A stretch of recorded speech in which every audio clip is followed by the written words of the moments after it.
खबरों में आगे बढ़ेंगे, लेकिन उससे पहले आपको सीधे लिए चलेंगे लखनऊ, जहां पर उत्तर प्रदेश के मुख्यमंत्री योगी आदित्यनाथ संबोधन कर रहे हैं। क्या कुछ कह रहे हैं, आपको सुनवाते हैं। अविनीश कुमार सिंह जी, डॉक्टर लालजी प्रसाद निर्मल जी, रामचंद्र प्रधान जी, पवन चौहान जी, माननीय विधायक श्री नीरज बोरा जी, अमरीश कुमार जी, विश्वविद्यालय के सभी पुरातन छात्र, अन्य विशिष्ट महानुभाव, विश्वविद्यालय के हमारे सभी यहां के शिक्षकगण और प्यारे बच्चों, मैं सबसे पहले भातखंडे संस्कृति विश्वविद्यालय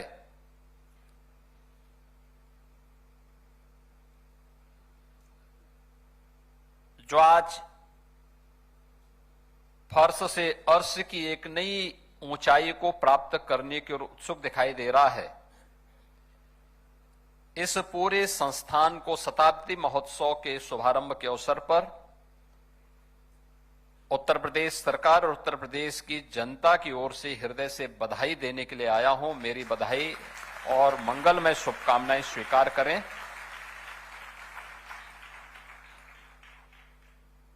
यह शताब्दी महोत्सव का शुभारंभ ये केवल एक शताब्दी महोत्सव की एक औपचारिकता नहीं है, बल्कि ये भारत की उस सांस्कृतिक चेतना, साधना और राष्ट्रबोध का क्षण है जिसने पीढ़ी दर पीढ़ी भारत की सांस्कृतिक चेतना को, उसके स्वर को, उसके लय को और उसके संस्कार को एक नई पहचान दी है। और जो आज भातखंडे संस्कृति विश्वविद्यालय के रूप में अपनी एक नई पहचान बना रहा है, उसके शताब्दी महोत्सव कार्यक्रम के शुभारंभ के अवसर पर हम सबको यहां पर एकत्र होने का अवसर प्राप्त हुआ है। मैं इस अवसर पर भातखंडे संस्कृति विश्वविद्यालय, जिसने इन 100 वर्षों में भारतीय संगीत, नृत्य, नाट्य और ललित कलाओं को न केवल संरक्षित किया, अपितु उन्हें आधुनिक शैक्षणिक व्यवस्था से प्रतिष्ठित कर एक संस्कृति कर्मी भी राष्ट्र निर्माण में अपना योगदान दे सकता है, अपनी उस भूमिका का बखूबी निर्वहन करने का प्रयास किया है। इसके लिए मैं भातखंडे संस्कृत विश्वविद्यालय से जुड़े हुए उन सभी महानुभावों के प्रति कृतज्ञता ज्ञापित करते हुए, उनके प्रति जिन्होंने इस संस्थान को आगे बढ़ाया था, उनके प्रति इस अवसर पर उनका विनम्र स्मरण करते हुए उनको श्रद्धांजलि भी अर्पित करता हूं। हम जब संस्कृति शब्द कहते हैं, राष्ट्र की आत्मा संस्कृति में होती है। जैसे कोई मनुष्य है, आत्मा जब उस शरीर से अपना संबंध तोड़ देती है तो शरीर निस्तेज हो जाता है, मृत हो जाता है। ऐसे ही राष्ट्र के जीवन में भी होता है। अगर उसकी संस्कृति उससे अलग कर दिया जाए तो राष्ट्र निस्तेज हो जाता है, खंडर हो जाता है, अपनी पहचान को खो देता है। लेकिन भारत की कला ने, भारत की स्वर ने, भारत की इस लय ने अपनी इस पहचान को सम और विषम परिस्थितियों का सामना करते हुए जो निरंतरता दी, उन संस्कारों की बदौलत है कि भारत की हमारी संस्कृति अपने आप को दुनिया में सनातन संस्कृति के रूप में स्थापित करने और उसको प्रभावी ढंग से उसकी विभिन्न विधाओं के माध्यम से आगे बढ़ाने में सफल हुई है। और आज हमें भातखंडे संस्कृत विश्वविद्यालय के शताब्दी महोत्सव कार्यक्रम के साथ जुड़ने का अवसर प्राप्त हो रहा है। यह अवसर हमारे लिए बहुत महत्वपूर्ण है, क्योंकि 1940 में गुरुदेव रविंद्रनाथ टैगोर ने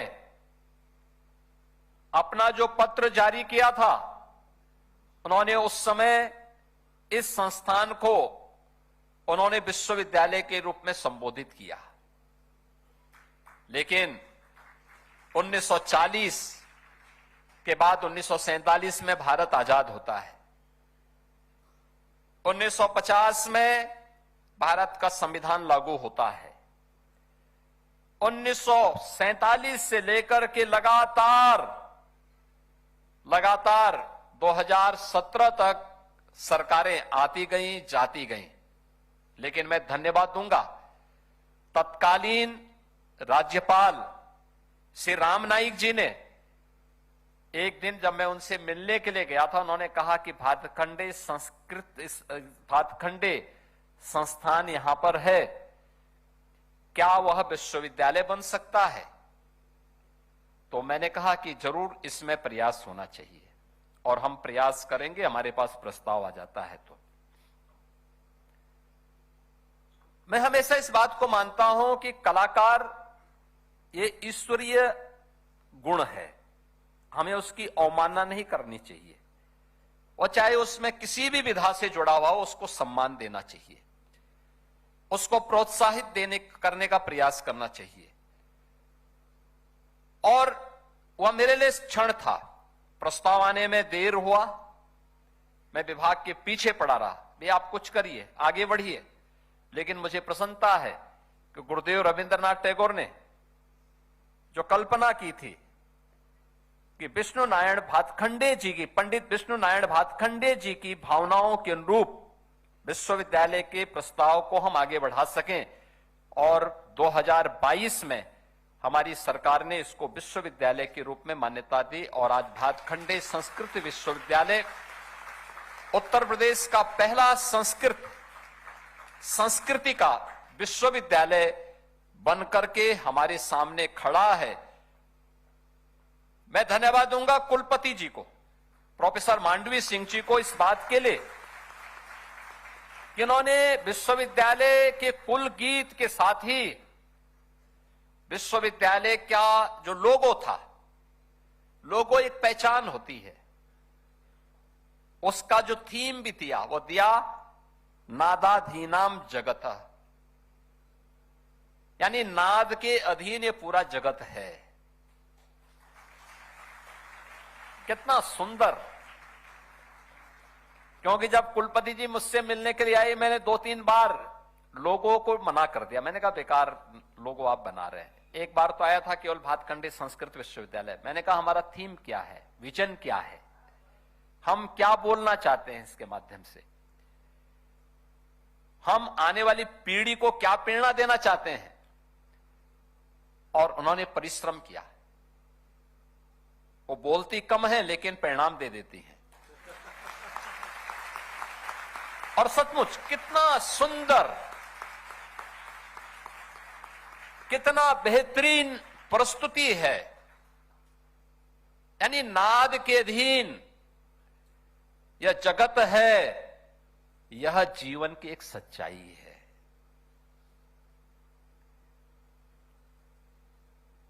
आपने देखा होगा इस जगत का पहला स्वर है ओंकार का। यह आप कभी एक नाद योग होता है, योग की उसमें अगर आप जाएंगे, कभी देखेंगे, कभी अपने कानों को बंद करके अपने अंदर के स्वर को सुनने का प्रयास करेंगे कि नाद की तरह वो गूंजायमान करेगा। और यही जगत की सच्चाई भी है, यही विज्ञान भी कहता है, अध्यात्म भी यही कहता है, और संस्कृति भी यही कहती है, और यही भातखंडे संस्कृत विश्वविद्यालय भी कह रहा है कि नाद के अधीन यह जगत है, और उस नाद को पहचानना यही संगीत की अलग अलग विधाओं के द्वारा किया जाने वाली वह साधना का हिस्सा है। कोई स्वर के माध्यम से, लय के माध्यम से, कोई नाट्य के माध्यम से, कोई उसे अन्य तरीके से अलग अलग विधाओं के माध्यम से उसकी प्रस्तुति करता है। और वह प्रस्तुति अब यह भातखंडे संस्कृति विश्वविद्यालय के माध्यम से हम सबको देखने को मिलेगी। और मुझे बहुत अच्छा लगा कि यहाँ के पूर्व कलाकारों को आज यहाँ के पूर्व छात्रों को सम्मानित किया गया। और बहुत अच्छा मैं देख रहा था, यहाँ पे लोग आए थे, उन सब की अपनी प्रस्तुति होती है। उनके माध्यम से न केवल वह भातखंडे की इस परंपरा को, बल्कि जहां कहीं भी जाते हैं उत्तर प्रदेश को भी उनके नाम पर एक पहचान मिल जाती है, एक सम्मान मिल जाता है।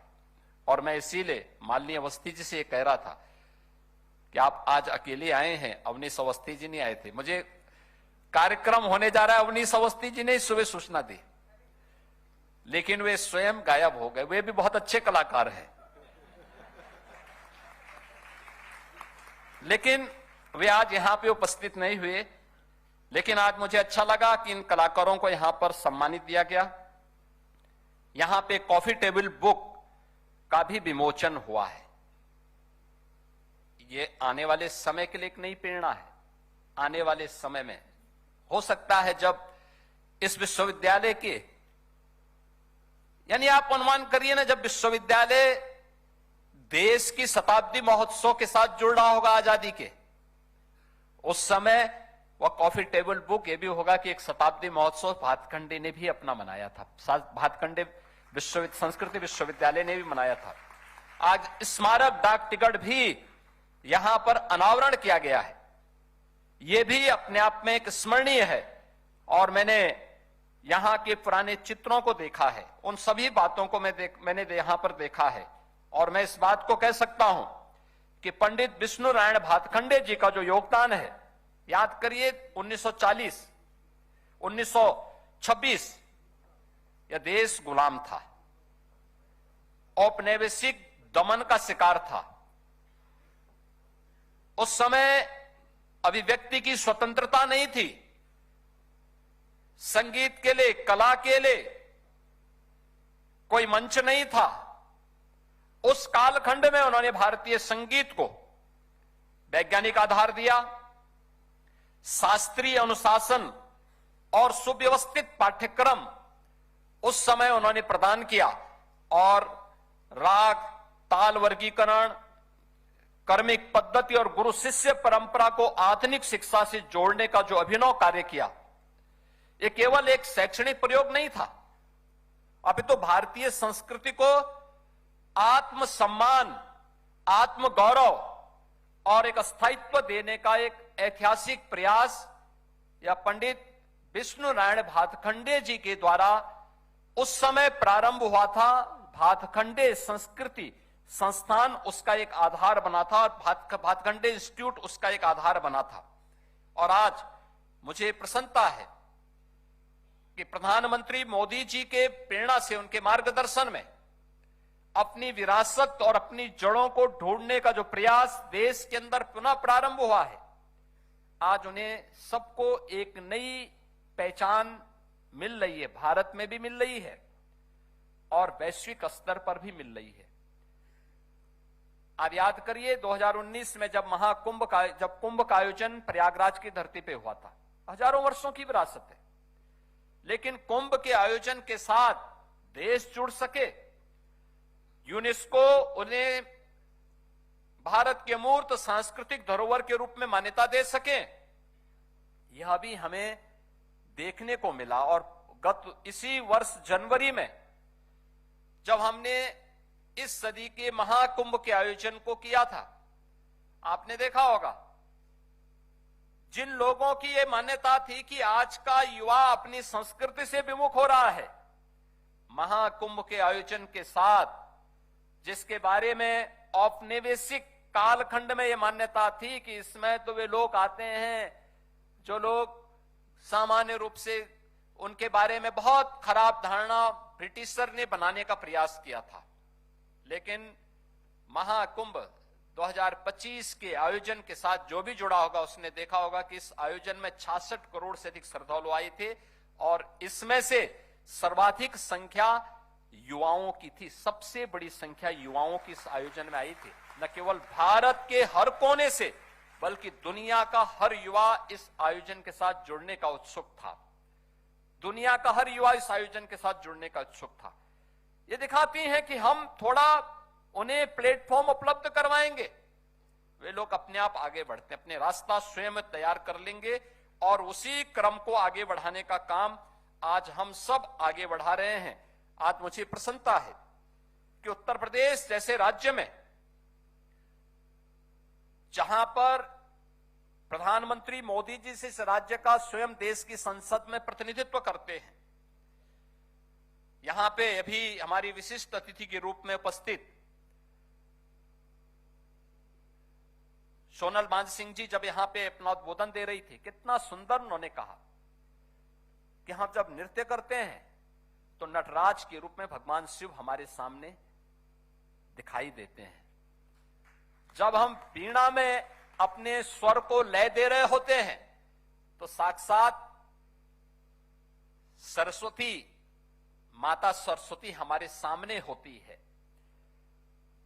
हम जब कोई संवाद किसी नाटक में कर रहे होते हैं तो राम की मर्यादा हमारे सामने उस समय देखने को मिलती है, और जब हम किसी रस में डूबे होते हैं तो कृष्ण की रसधारा भी हमारे साथ जुड़ती हुई दिखाई देती है। ये कहां मिलेगा? ये सब कुछ तो उत्तर प्रदेश के अंदर मौजूद है, सब कुछ उत्तर प्रदेश के अंदर हमारे पास मौजूद है।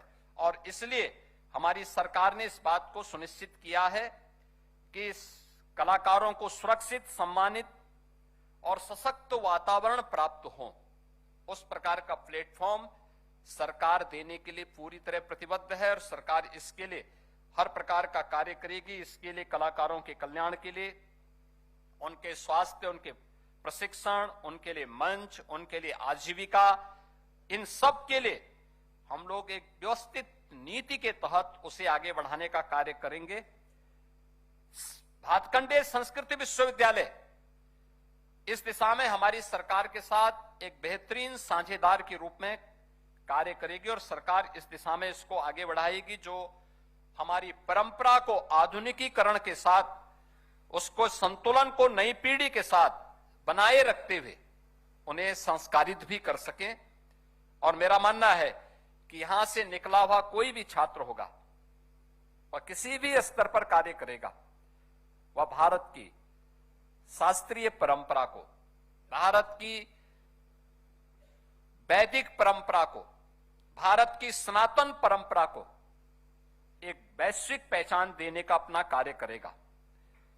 आज के इस अवसर पर मुझे अब तक बताया गया है कि विश्वविद्यालय में शास्त्रीय संगीत की तीनों विधाओं, गायन, वादन और नृत्य, इन सबके सर्टिफिकेट और से लेकर के शोध तक का एक समन्वित शिक्षा यहां पर प्रदान की जा रही है।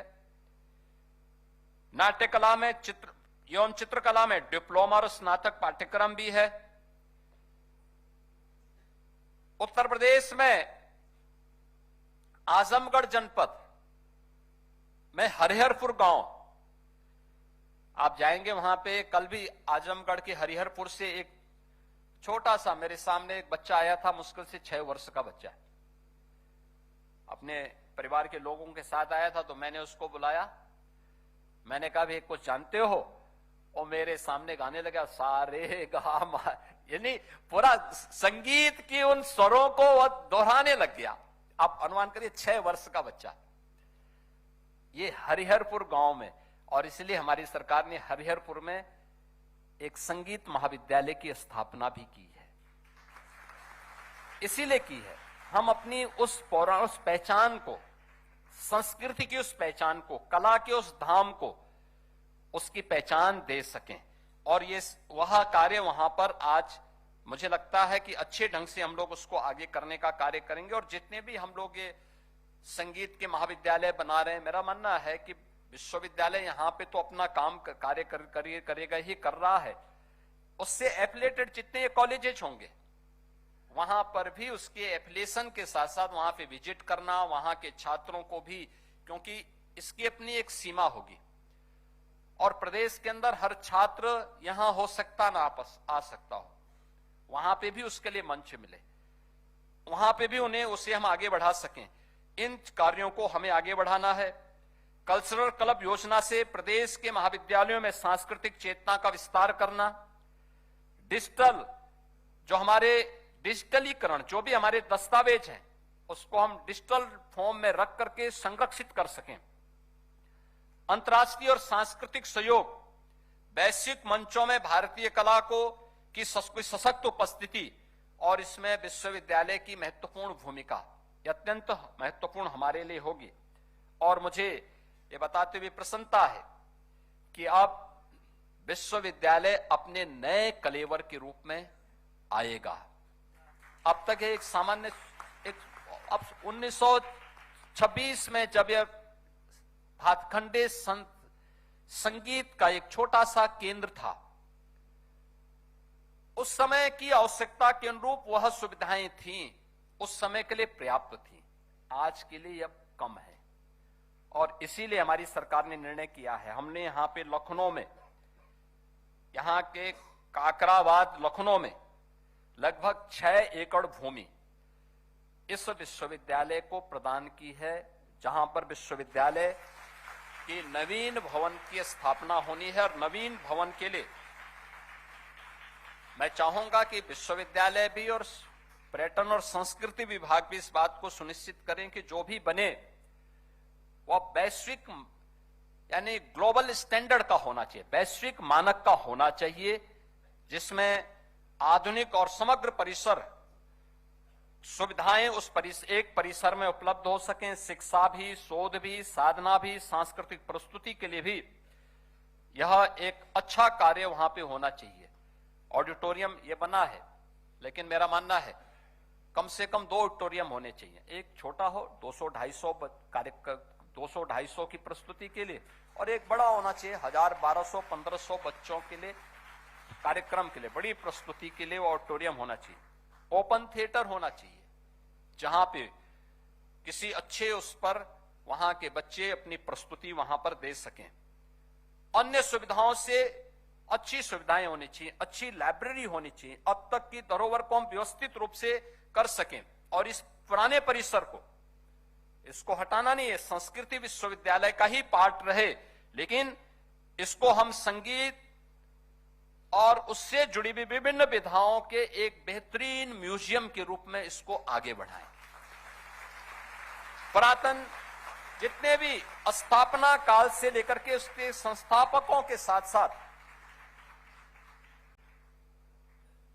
पंडित विष्णु नारायण भातखंडे से लेकर के अब तक की उस पूरी परंपरा को, कौन कौन कब कब डायरेक्टर थे, कौन कौन यहां पे काम करने वाले लोग थे, किस रूप में उन्होंने सेवाएं थी, कौन यहां पे अच्छे शिक्षक थे, कौन यहां से अच्छे छात्र निकले हैं, उन सब को भी अगर हम यहां पे उनके आंकड़ों को एकत्र करके उसे आगे बढ़ा सकेंगे, एक बड़ी उपलब्धि विश्वविद्यालय के पास होगी। और विश्वविद्यालय को इन कार्यक्रमों को आगे बढ़ना चाहिए। 100 यानी शताब्दी वर्ष महोत्सव का शुभारंभ हुआ है और प्रयास होना चाहिए, क्या विश्वविद्यालय के साथ साथ संस्कृति और पर्यटन विभाग को देखना चाहिए इन 100 दिनों में, इन 1 वर्ष में क्या हम विश्वविद्यालय से निकले हुए पुरातन छात्रों की 100 प्रस्तुति, अलग अलग दिन अलग अलग कलाकार को, और 100 उन प्रस्तुतियों के लिए भी तैयार होना चाहिए जो प्रस्तुतियां देश के अंदर अच्छे कलाकारों ने प्रस्तुत की हैं, उनको भी हम बुलाएं, अलग अलग दिन अलग अलग अवसर पर। 1 घंटे का हो लेकिन यहां के बच्चों के सामने हो, ये लोग भी जानें, सीखें, अलग अलग विधाओं से हो ये चीजें, और फिर इन सब को डॉक्यूमेंटेशन करना, इनका संग्रह करना, वह आपके पास यहां पर सुरक्षित हो, उसको आगे बढ़ाना, इस दिशा में तत्काल हमारी कार्रवाई आगे बढ़नी चाहिए। मुझे प्रसन्नता है कि विश्वविद्यालय ने कुछ अच्छे कार्य यहां पे प्रारंभ किए हैं, लेकिन इसमें अब हमें अपनी गति को आगे बढ़ानी पड़ेगी। और मुझे पूरा विश्वास है कि विश्वविद्यालय आज की आवश्यकता के अनुरूप प्रधानमंत्री जी के विजन विकसित भारत की इस परिकल्पना को साकार करने की दिशा में उठाए जाने वाले कदमों में कला क्षेत्र में भी, संगीत में भी, नाट्य और अन्य सभी परंपराओं में भी हम लोग विश्वविद्यालय को एक वैश्विक पहचान दे सकेंगे। मैं शताब्दी महोत्सव के शुभारंभ के अवसर पर जिन कलाकारों को आज यहां पे पुरातन छात्रों को सम्मानित किया गया, उनका अभिनंदन करता हूं, विश्वविद्यालय को बधाई देता हूं, अपनी शुभकामनाएं देता हूं और विभाग से कहूंगा कि मजबूती के साथ इसे आगे बढ़ाने का आप काम करेंगे। आप सबके प्रति मेरी मंगलमय शुभकामनाएं। धन्यवाद। जय हिंद। आपका बहुत बहुत धन्यवाद। आभार माननीय मुख्यमंत्री जी।